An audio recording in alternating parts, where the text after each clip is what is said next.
before the world learned his name, before he became a legend whispered in frozen forests.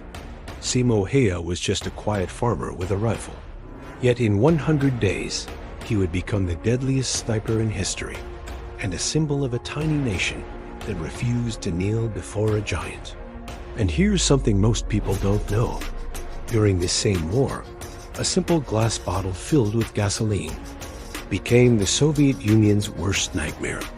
This is the story of the Winter War, the impossible fight where Finland shocked the world. Enjoying the story? Follow for more cinematic World War II history. In late 1939, Europe was already burning. Hitler had invaded Poland. Britain and France had declared war. And while the world braced for impact, Joseph Stalin had his own plans. The Soviet Union wanted a buffer zone, land that would protect Leningrad, one of its most important cities, only 32 kilometers from the Finnish border. So Stalin demanded territory. Finland refused.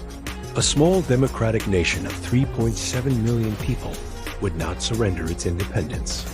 On November 30th, 1939, the Red Army crossed the border with tanks, aircraft, and nearly 500,000 soldiers. Finland had barely 300,000 troops, almost no tanks, and winter gear made by volunteers. Yet what happened next stunned the entire world.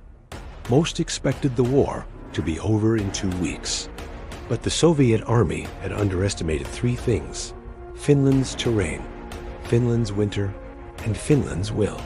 Temperatures dropped to minus 40 degrees Celsius. Engines froze. Rifles jammed. Untrained Soviet soldiers collapsed from the cold before they ever reached the front. Meanwhile, the Finns moved like ghosts through the forests. They used hit-and-run tactics, striking fast and disappearing into the trees. They fought in small units, adapted to the terrain, while the Soviets advanced in massive columns that were easy to ambush. When Soviet tanks pushed forward, Finnish soldiers skied around them, cut off supply lines, and destroyed their fuel trucks first. And in some battles, entire Soviet divisions were surrounded, starved, and shattered. Finland didn't just resist. Finland fought like a country with nothing left to lose. This is where Finland's secret weapons appeared. White camouflage, hand-sewn by volunteers, turned Finnish soldiers into living snowdrifts. Skis allowed them to move, twice as fast as Soviet infantry. And then there was the sniper who changed the legend of the Winter War forever. Simo Häyhä, the White Death. He didn't use a scope. He didn't need one. Scopes glinted in the sun and revealed your position. Iron sights were safer and deadly in the right hands. He hid in the snow for hours, completely motionless. He packed snow in his mouth so his breath wouldn't show. He carved firing holes into snowbanks and melted snow slightly before shooting so the recoil wouldn't disturb the surface. His confirmed kills, over 500 in 100 days. His real number? Probably higher. Soviets sent counter-snipers to eliminate him. They didn't return. Soviets sent artillery to blow up entire sections of forest. He survived. By February 1940, Simo Häyhä had become the nightmare of the Eastern Front, the ghost every Soviet soldier feared. If you love hidden war stories, make sure you're subscribed. New films every week. But the brutal truth is this: the Winter War was not won by one man. It was defined by Soviet mistakes on an unimaginable scale. The Red Army was poorly trained. Its officers were inexperienced because Stalin had purged most of them in 1937. Maps were outdated. Logistics collapsed. Entire units froze to death because commanders ignored warnings about the cold. Soviet tanks advanced without infantry. Infantry advanced without winter clothing. And supply lines stretched thin across blizzards and forests. The casualty numbers were catastrophic. Soviet losses, over 300,000. Finnish losses, around 70,000. The world watched as a massive empire struggled against a nation the size of a small state.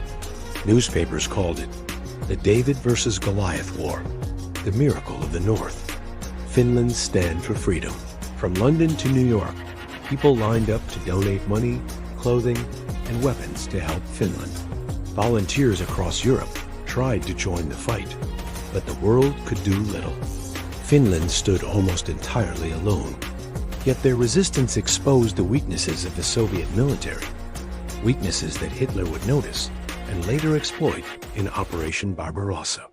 Finland became a symbol of how far courage can carry a small nation when the world expects it to fall. The Winter War lasted only 105 days, but its legacy is eternal. Finland eventually signed a peace treaty, giving up territory but keeping its independence. It survived where others might have been erased. The war reshaped Finland's identity, its military doctrine, and its position in global politics for decades to come. Simo Häyhä survived too. Despite a Soviet explosive bullet, they shattered half his face. He lived quietly, never calling himself a hero. When asked about his legend, he gave the simplest answer in the history of warfare.